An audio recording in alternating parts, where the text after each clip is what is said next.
पार्थ आणि रम्याचं लग्न होणार हे भाकीत करणारे गुरुजी घरी येऊन अर्धवट सत्य पूर्ण करणार आणि पार्थ आणि काव्याला एकत्र करणार। दोघांचा हात हातामध्ये देतच गुरुजी म्हणणार, तुमची ही गाठ 7 जन्माची आहे। या जन्मी कितीही तुम्ही भांडलात, पुढचे 7 जन्मी तुम्ही कितीही भांडलात तरी तुम्ही दोघे वेगळे होणारच नाहीत। तर मंडळी, नेमका काय प्रकार आहे तेच आपण या व्हिडिओमध्ये पाहूया।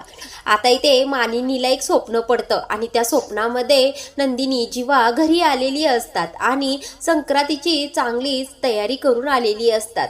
हातामध्ये नंदिनीच्या तिळाच्या लाडूचा डब्बा असतो। काळ्या रंगाची साडी नेसून खूपच सुंदर नंदिनी दिसत असते आणि आता जीवा नंदिनीला म्हणत असतो, अगं नंदिनी, घरी कुणालाच कळवलं नाहीस, अचानकच आपण असे घरी आलो आहोत। त्यावेळेला नंदिनी म्हणते, हे घर माझंच तर आहे आणि माझ्या घरामध्ये येण्यासाठी मला कुणाला सांगण्याची गरज नाही। त्यावेळेला जीवा खूपच खुश होतो। आता हे दोघे तिथेच मंदिराजवळ गणपती बाप्पाला नमस्कार करत असतात। तेवढ्यातच काव्या आणि पार्थ शिड्यांवरून खाली येत असतात। आता ते पाहते नंदिनी आणि या दोघांना असं एकत्र पाहून काळ्या रंगाच्या कपड्यांमध्ये छान मेकअप करून आलेली असतात। ते पाहून नंदिनीला खूपच आनंद होतो। आता नंदिनी या दोघांना एकत्र पाहून खूपच खुश होते। त्याचबरोबर पार्थ आणि काव्याला सुद्धा धक्का बसतो। नंदिनी ताई घरी आली आहे, त्यांना विश्वासच बसत नाही। पटकन तिच्याकडे धावत येतात आणि काव्या म्हणत असते, ताई तू आपल्या घरी आली आहेस? त्यावेळेला नंदिनी म्हणते, हो ग काव्या,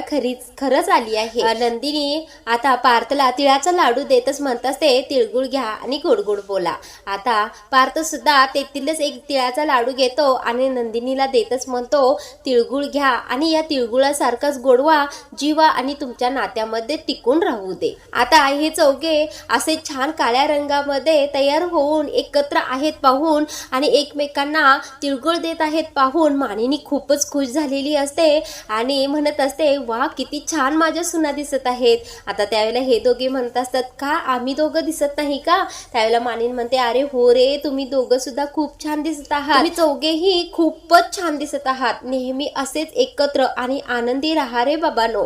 आता मानिनी म्हणत असते, नंदिनी अगं तू घरी आलीस, मला तर असं वाटत आहे की हे माझं स्वप्नच आहे। त्यावेळी नंदिनी म्हणते, हो आई, हे स्वप्नच आहे, कारण मी आता परत कधीच घरी येणार नाही। आणि पार्थ म्हणत असतो, आई हे स्वप्नच तर आहे, कारण काव्यांच्या बरोबर मी आता कोणताही सण साजरा करणार नाही। आता मानिनीला खडखडून जाग येते आणि उठूनच बसते। पाहते तर काय, तिला खरंच हे चौघे एकत्र आहेत, संक्रांत साजरी करत आहेत, हे स्वप्नच पडलेलं असतं।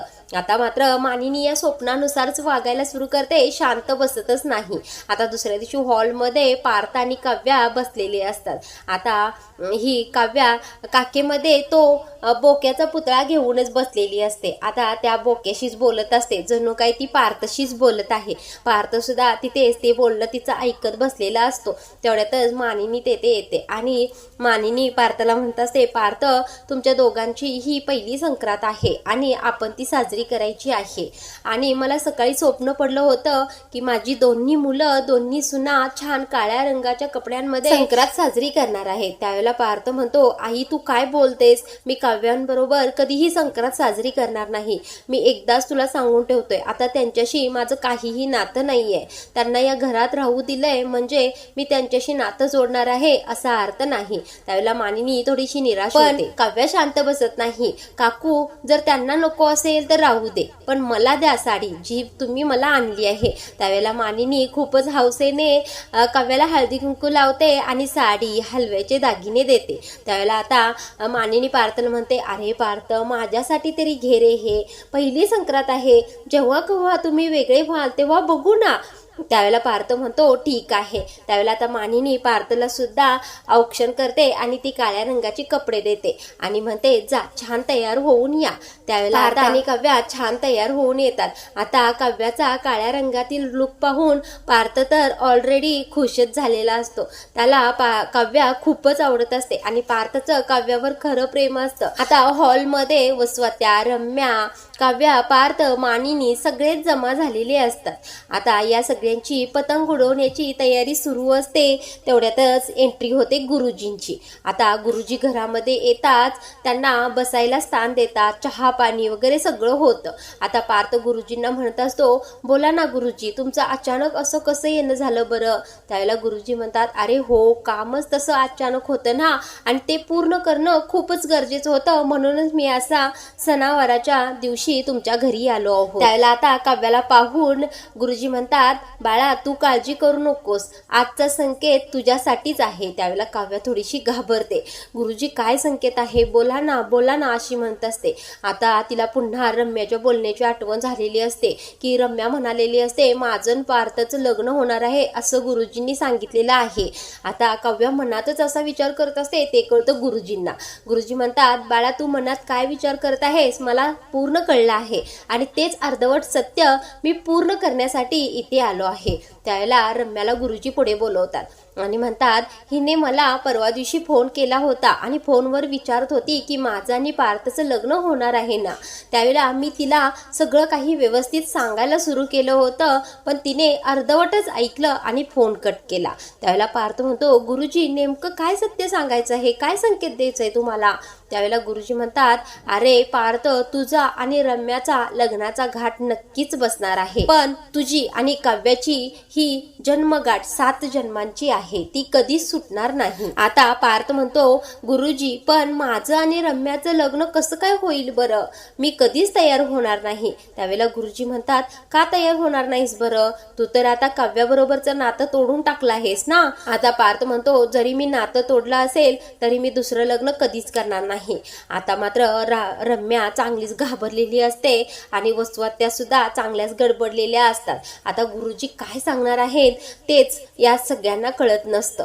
आता काव्या म्हणते, गुरुजी सांगा ना, काय संकेत देणार आहात तुम्ही? त्यावेळेला गुरुजी म्हणतात, संकेत तर मी देणार आहे, पण आता तुम्ही ठरवायचं आहे कसं वागायचं. त्यावेळेला काव्याला गुरुजी म्हणतात, तुझी परीक्षा होणार आहे बाळा पुन्हा एकदा. आता तुझ्या गळ्यातील मंगळसूत्र हे धोक्यात आहे.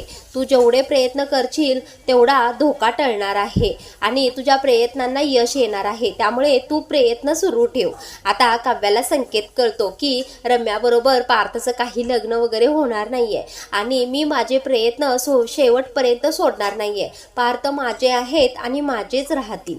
त्यावेळेला काव्या पुढे जाते आणि गुरुजींना म्हणते, हो गुरुजी, तुमचा संकेत मला कळला आहे. मी माझं मंगळसूत्र वाचवण्यासाठी वाटेल ते करायला तयार आहे आणि पार्थचा हात मी कधीही सोडणार नाही आणि त्यांचं दुसरं कुणाबरोबरही लग्न होऊच देणार नाही.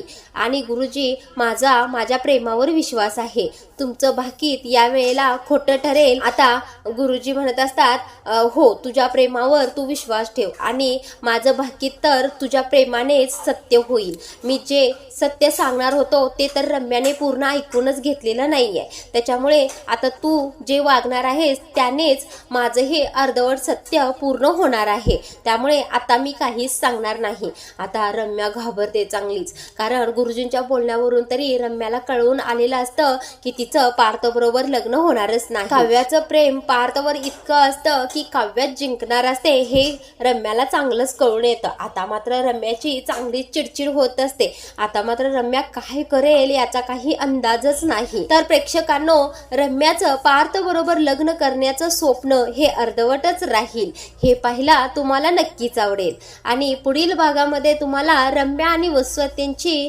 काव्या चांगलीच गंमत करते हे पाहायला आवडेल का ते कमेंटमध्ये नक्की सांगा. आणि व्हिडिओ आवडला असेल तर व्हिडिओला लाईक करा आणि रोज असे व्हिडिओ पाहण्यासाठी चॅनलला सबस्क्राईब करा.